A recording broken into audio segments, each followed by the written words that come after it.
Hello, welcome to the Futurist Mindset Show. My name is Tessa. I'm here with your host, Reagan Rodriguez. Reagan is a futurist who teaches stratosphere wealthy legacy families how to become impact investors. Hi, Reagan. How are you?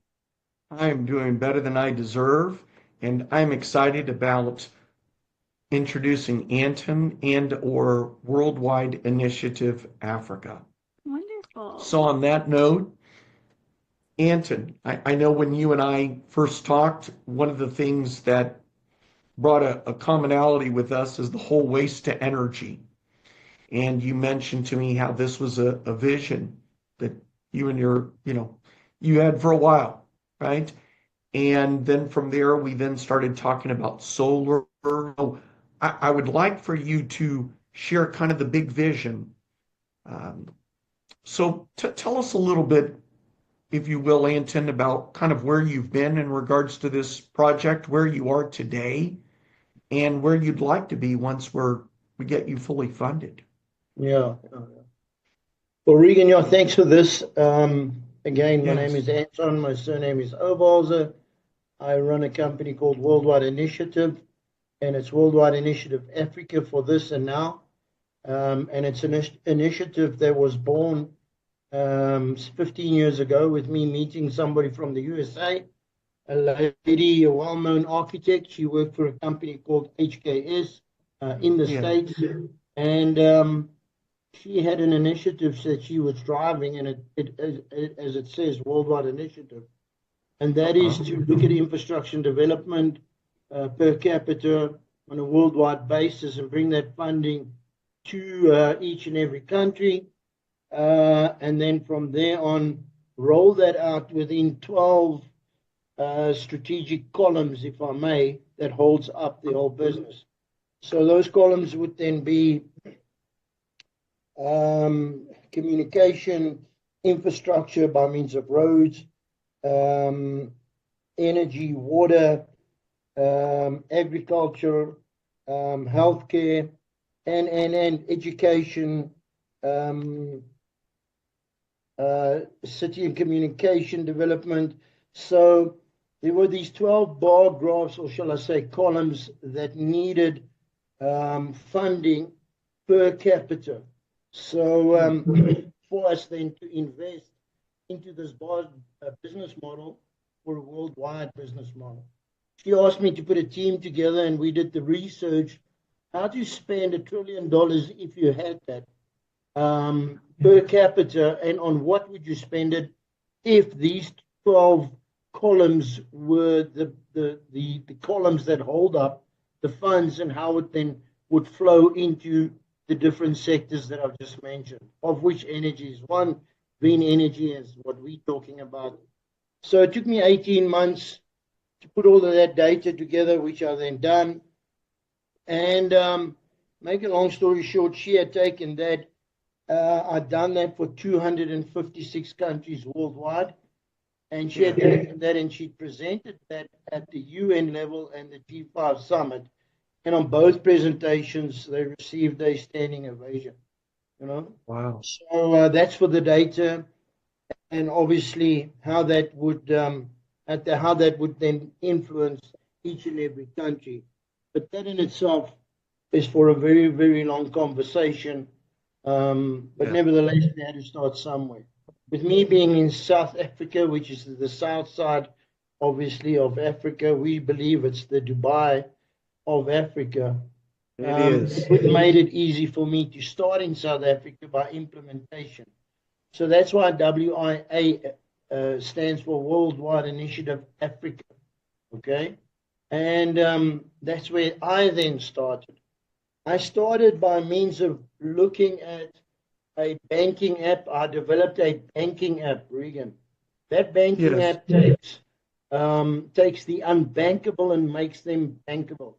What that means is, in Africa, you have the community members that cannot transact, and they have to stand in queues at the post offices or at markets, and from there Yes. on, they have to get on a banking system, transact Yes. through means of that. It's called M-Pesa, and there are different formats like that. So what we did is I put together a banking app that I developed that you could transact money anywhere in the world within 0.2 of a second.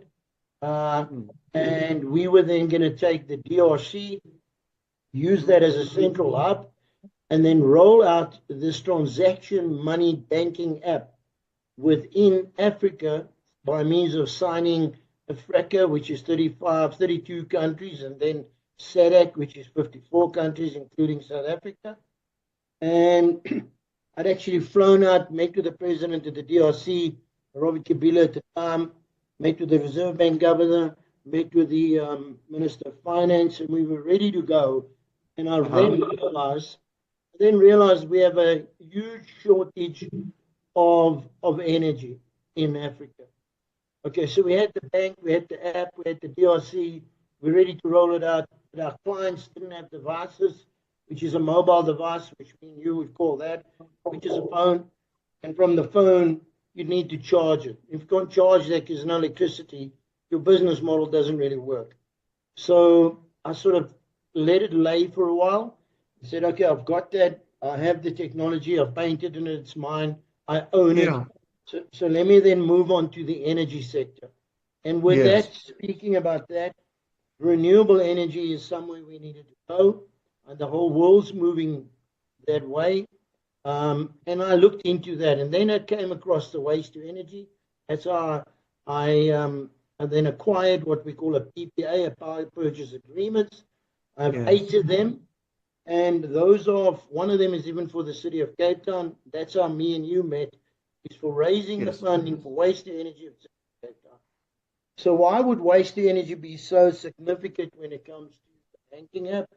Because in Africa, and I believe South America as well, there are countries that waste is a commodity, but nobody sees that as a commodity.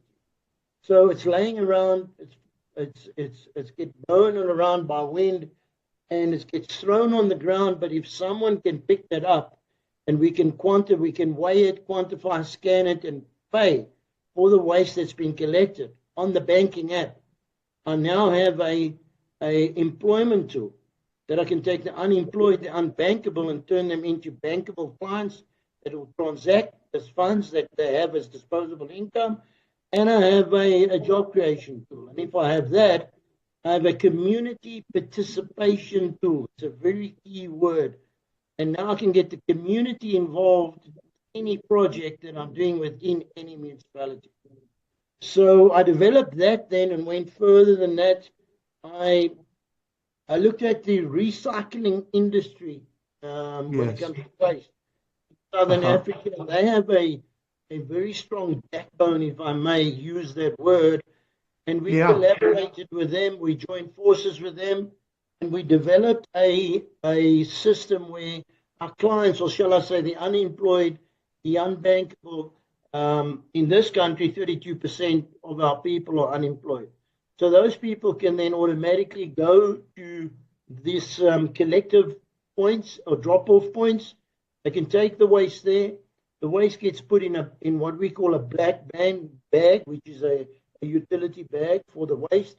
That bag's got a barcode on like you would have when your bag travels to Miami. If I was to come and visit you, put a little tag on it, in this case at the airport. But with the black bags, they're all barcoded.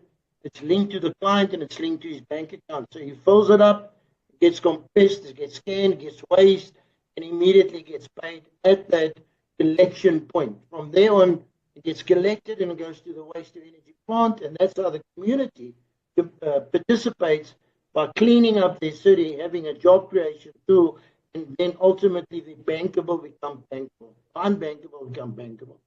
So that's why I looked at the waste. But then not all municipalities in our country have enough waste to generate 100 megawatts. Now, we as independent power providers, of which I am, are allowed to generate 100 megawatt per municipality. But to do 100 megawatt per municipality, you need 110 metric thousand tons of waste to generate 100 megawatt. So City of Cape Town's got that. There's about 8 municipalities within our country that can do that. But again, there's 272 municipalities. Don't make the mistake, there are 256 countries worldwide. of which I did the data. 272 municipalities were allowed to do 100 megawatt. So now we have a hybrid system where we do waste from 5 megawatt all the way up to 100. I just told you. We do solar in those municipalities because there's a lot of land, there's a lot of sunshine in South Africa. There's a lot of wind in some of them. West Coast, there's a lot of wind at the West Coast. And there's biogas as well. So we developed a system that we can comfortably generate 100 megawatt per municipality 272 times over, because that's how many municipalities there are. Then in knowing that, Reagan, our municipalities, how they generate their funds, they generate it by means of what we call a utility bill. I'm not sure if it's the same in America, but we get a utility bill that's got electricity, water, rates and taxes, refuse removal on the utility bill. So I developed a system, it's called the Financial Management Recovery System. That system helps the municipalities to become what I'd like to use the term cash flush. Because if I'm an independent power provider, I'm independently providing energy to the municipality. I would like to have the municipality have the ways and means to pay me. So I had to develop a banking system that can get a municipality utility bill paid. And then I ran a proof of concept, and then I had legislation signed off, and then I had government now at the moment, Treasury, looking at me as quick as tomorrow, National Treasury saying, Anton, please come to the table and roll out the financial management recovery system countrywide for Southern Africa. Now, if you look at that thing, I live in a municipality called Ekurhuleni. In our municipality, we have 3.6 million clients that receive a utility bill. We have about 1.2 million clients successfully paying that utility bill. That means that municipality is running at, 35% income. So with the rolling out the financial management recovery system, that municipality becomes cash flush because the utility bill becomes prepaid. Important, I tell you this, becomes prepaid. So what that means is, even on 1.2 million clients that are paying, at 4,000 Rand, you've got to divide that by 18 to get an average of a utility bill when it comes to the exchange rate. Okay. Africa, that's 4.8 billion Rand per month that they see as an income. Now at 4.8 billion, we're allowed to take 15% of that income. We're having trouble hearing you. Having trouble hearing you. Go ahead. Go ahead. We're just having trouble hearing you, buddy. Go ahead. You're having trouble hearing me? Not anymore. Okay. Yeah. Okay, so obviously, that's a huge income plus guaranteed payment system back to ourselves when we are the IPP, the independent power provider, supplying energy to these municipalities at 100 megawatt. Okay, so that was developed for not just the municipality, not just the national, provincial treasury, which I believe would be like a state in your country, or then, like I've just said, national treasury as well. Okay. So it was developed for that. Yeah.